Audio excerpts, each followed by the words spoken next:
నమస్కారం. నా పేరు డాక్టర్ ఉరు ధవన్ మరియు ఈ వీడియోలో మనం మందుల పాత్ర అంటే మెడికేషన్ పాత్ర గురించి మాట్లాడబోతున్నా. ఒక పార్కిన్సన్ రోగిలో మెడిసిన్ పాత్ర 50 నుండి 60 నుంచి 70 వరకు శాతం వరకు ఉంటుంది. కానీ అది ఒక 100% కాదు. మీరు పార్కిన్సన్ ఎలా వస్తుంది? ఏ కారణాల వల్ల వస్తుంది? దాన్ని ఎలా అధిగమించవచ్చు? ఎలా తొలగించవచ్చు అనేది అర్థం చేసుకోవాలి. పార్కిన్సన్ గురించి మీరు ఆలోచిస్తే ఏమి జరుగుతుందో చూడండి. మెదడులోని కణాలు చనిపోతున్నాయి. ఎందుకు చనిపోతున్నాయి? ఎందుకంటే మెదడుకు ఆ వాతావరణం అందడం లేదు. అక్కడ ఉన్నది తనను తాను ఫంక్షన్ చేయగలగాలి. ఇప్పుడు మెదడుకు ఏ ఏ విషయాల వల్ల నష్టం కలుగుతుందో మనకు శరీరం గురించి తెలుసు. మనకు మెదడు గురించి కూడా తెలుసుకోవాలి. మెదడుకు కొన్ని ప్రత్యేకమైన విషయాలు కావాలి. మెదడు ఒత్తిడికి చాలా దూరంగా ఉండాలి. ఎవరైనా డిప్రెషన్‌లో ఉంటే ఆ పేషెంట్‌లను ఏమి చూస్తారా? లేదా పాకిస్తాన్ కారణంగా మనం డిప్రెషన్ కూడా చూస్తున్నామా? రెండు వైపులా జరుగుతుంది. రెండవది మెదడుకు నిద్ర అంటే మనకు మంచి నిద్ర అవసరం. ఎందుకంటే మనం నిద్రిస్తున్నప్పుడు మన శరీరంలో అనబాలిక్ కార్యకలాపాలు పెరుగుతాయి. అంటే మరమ్మత్తు పని అని అర్థం. ఎందుకంటే మన శరీరం ఇనుముతో తయారు కాలేదు. కానీ అయినప్పటికీ మన శరీరం 80, 90, 100 సంవత్సరాలు నడుస్తుంది.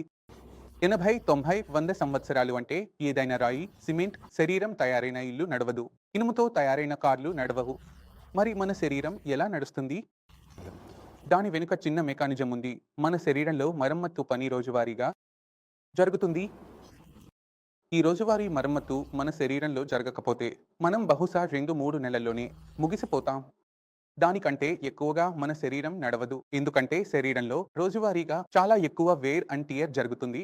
అందువల్ల మనం ఈ వేర్ అండ్ టియర్ ప్రక్రియను తగ్గించాలి మరియు శరీరంలో మరమ్మత్తు పనిని పెంచాల్సిన అవసరం ఉంది. మరమ్మత్తు పని ఎప్పుడు జరుగుతుంది అంటే రాత్రి జరుగుతుంది. ఇప్పుడు రాత్రి మీరు లేస్తున్నారు, మూత్రం కోసం లేస్తున్నారు లేదా మీకు నిద్ర రావడం లేదు. కాబట్టి మెదడు మరమ్మత్తుకు అవసరమైన సమయం పొందదు మరియు మెదడు ఎంత ఎక్కువగా పనిచేస్తుందో అంత ఎక్కువగా పనిచేస్తుంది. ఎలా బలహీనమవుతుందో రైతుల్లా కనిపిస్తారు, మనకు కనిపిస్తారు. కాబట్టి నిద్ర చాలా ముఖ్యమైనది. రెండవది, మొత్తం శరీర కణాలకు 2 విషయాలు అవసరం. మొదటిది ఆహారం. ఇప్పుడు మీరు తినే ఆహారం మీరు నోటితో తింటారు. అది కడుపులోకి వెళ్తుంది. కడుపు తర్వాత అంతర్గత శాస్త్రంలోకి వెళ్తుంది. తర్వాత ఆహారంలో ఉన్న పోషకాలు తీసుకుని మన మెదడుకు చేరతాయి. ఇప్పుడు ఎవరి వయస్సు 50, 60, 70 ఏళ్ళు ఉంటే వారి అంతర్గత శాస్త్రం కూడా అంతే పాతది అయిపోయింది. అయితే వారి సామర్థ్యం తగ్గిపోతుంది. అందువల్ల మనం తినే ఆహారం అత్యంత పోషకమైనదిగా ఉండాలని, శక్తి ఎక్కువగా ఉండాలని, తక్కువ శక్తి తీసుకున్నా కూడా అది శరీరానికి సరిపడాలని జాగ్రత్తగా చూడాలి. అందుకే మనం విటమిన్లు సమృద్ధిగా ఉన్న ఆహారం తినాలి. దాంతో మన శరీరం బాగా శుభ్రం చేసుకోవచ్చు. ఇప్పుడు ఆహారం ఎలా ఉండాలి అంటే ఆహారం సమతుల ఆహారం కావాలి. ఇప్పుడు సమతుల ఆహారం గురించి మనం వినేటప్పుడు మనం హైడ్రేటెడ్ మరియు సప్లిమెంటరీ ఫుడ్స్ గురించి మాట్లాడుతున్నాము. కానీ మనం ఒక విషయం చాలా ఎక్కువగా మర్చిపోతాం. అది ఫైబర్ తీసుకోవడం ఎందుకంటే ఫైబర్ అనేది మనం అనుకుంటాం కడుపు శుభ్రం అని, కానీ అది అలా కాదు. మన అంతర్గత శాస్త్రంలో ఒక కాలనీ ఉంటుంది. దాన్ని మైక్రోబయోమ్ అని పిలుస్తాం. ఈ మైక్రోబయోమ్ ఏమి చేస్తుంది అంటే ఈ మైక్రోబయోమ్ ఆహారాన్ని విభజించేటప్పుడు అది ఫైబర్ను విభజిస్తుంది. అప్పుడు అవి కొన్ని రకాల రసాయనాలను తయారు చేస్తాయి. ఆ రసాయనాలు వేర్వేరు విధాలుగా పనిచేస్తాయి. కొన్ని మన ఇమ్యూనిటీని బలంగా చేస్తాయి, కొన్ని మన మెదడు పనితీరును మెరుగుపరుస్తాయి. అందువల్ల మనం చూడవలసినది ఏమిటంటే మీ ఆహారంలో ఫైబర్ తీసుకోవడం ఎంత ఉంది, కార్బోహైడ్రేట్ మరియు ప్రోటీన్ తీసుకోవడం ఎంత ఉంది. అందువల్ల మనం ఇప్పుడు మీకు చెప్పేది ఏమిటంటే ప్రతి ఒక్కరి శరీరం వేర్వేరు. ప్రతి వేర్వేరు శరీరానికి వేర్వేరు అవసరాలు ఉంటాయి. కాబట్టి మనం చూస్తాము, మనం చదివినప్పుడు అక్కడ రాసి ఉంటుంది రోజువారీ అవసరం ఎంత ఉండాలి, ఇంత ప్రోటీన్ తినాలి, ఇంత తినాలి అని. రోగి చాలా అయోమయంగా ఉంటాడు. ఏమి తినాలి, ఏమి తినకూడదు అని. ఇందులో చక్కెర ఉంది, అందులో ఉప్పు ఉంది. ఎక్కువగా ఉంటే అతను చాలా ఇబ్బంది పడతాడు. తన శరీరాన్ని సరిగ్గా ఉంచుకోలేడు, నడపలేడు. అందువల్ల అత్యంత సులభమైన మార్గం ఏమిటంటే మీరు మీ ఆహారాన్ని సమతుల్యం చేయడం. అంటే మీరు మార్కెట్లో అందుబాటులో ఉన్న కూరగాయలను అన్నింటినీ తినాలి. అందుబాటులో ఉన్న అన్ని పండ్లను తినాలి.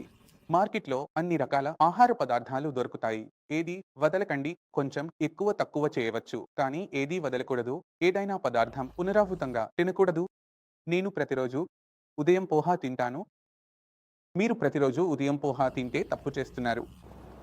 మీరు ఒకరోజు పోహా, ఒకరోజు తీసుకున్నారు. ఒకరోజు బేసన్ చీలా తిన్నారు. ఒకరోజు ఉప్మా తిన్నారు.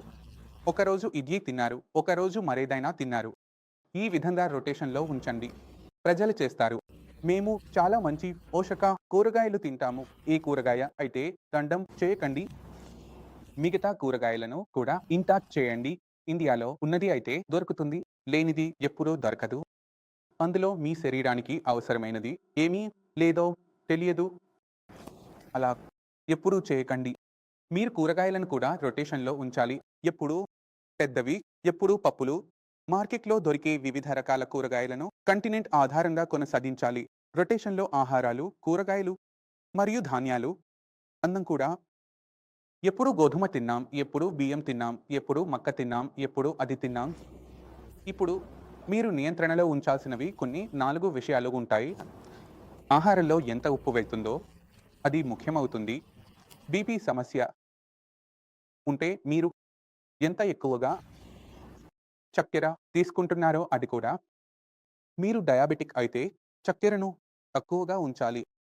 ఈ 2 విషయాలను మీరు గమనిస్తే, మీ ఆహారాన్ని సరిగ్గా తీసుకుంటే, కొంచెం తేలికపాటి వ్యాయామం చేస్తే, నడిస్తే 4, 5 కిలోమీటర్లు నడిస్తే, సైకిల్ తొక్కితే, బ్యాడ్మింటన్ ఆడితే, పాలో ఆడితే, గోల్ఫ్ ఆడితే సరే.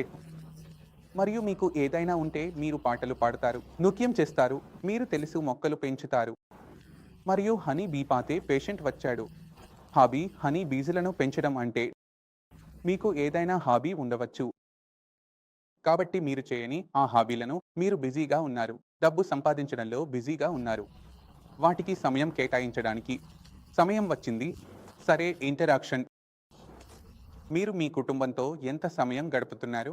వారి కోసం కారణాలు వెతుకుతున్నారు. కాబట్టి ఇది చాలా ముఖ్యమైన విషయం. ఇది మేము గత వీడియోలో చర్చించాము. కాబట్టి మందులు ఒకవైపు 60-70% పనిచేస్తాయి. 30-40% వదిలేయలేరు. ఎందుకంటే ఇది మెదడును మరింత నాశనం కాకుండా నియంత్రించడంలో చాలా సహాయపడుతుంది. మీరు మెదడును భవిష్యత్తులో నష్టం కలగకుండా ఆపినప్పుడు మాత్రమే మరమ్మత్తు చేసే పని ప్రారంభం అవుతుంది. ఇప్పుడు మీరు ఏమి చేస్తున్నారు? మందులు తీసుకుంటున్నారు, నా పని పూర్తవుతుంది అని అనుకుంటూ. ఇది చాలా పెద్ద తప్పు అవుతుంది మరియు మీరు ఇప్పటివరకు చేస్తూనే ఉన్నారు. అందుకే మీ మందుల మోతాదును పెంచుతూ ఉండాలి. మీరు మందుల పాత్ర వేరు. మందులు అనేది మీకు తక్కువ సమయంలో నయం చేసే విధానం అని మీరు అర్థం చేసుకోవాలి. ఈ విధానం నెమ్మదిగా ఉంటుంది, కానీ ఇది మీకు అనారోగ్యం రానివ్వదు. పార్కిన్సన్ యొక్క పురోగతిని నియంత్రణలో ఉంచుతుంది. అప్పుడు ఈ 2 విషయాలు కలిసిపోతాయి. నిద్ర కావచ్చు, మీ ఆహారం కావచ్చు, మీ సామాజిక పరస్పర చర్య మరియు మీ మందులు. ఈ 2 విషయాలు కలిసినప్పుడు అప్పుడు ఇలాంటి ఫలితాలు వస్తాయి.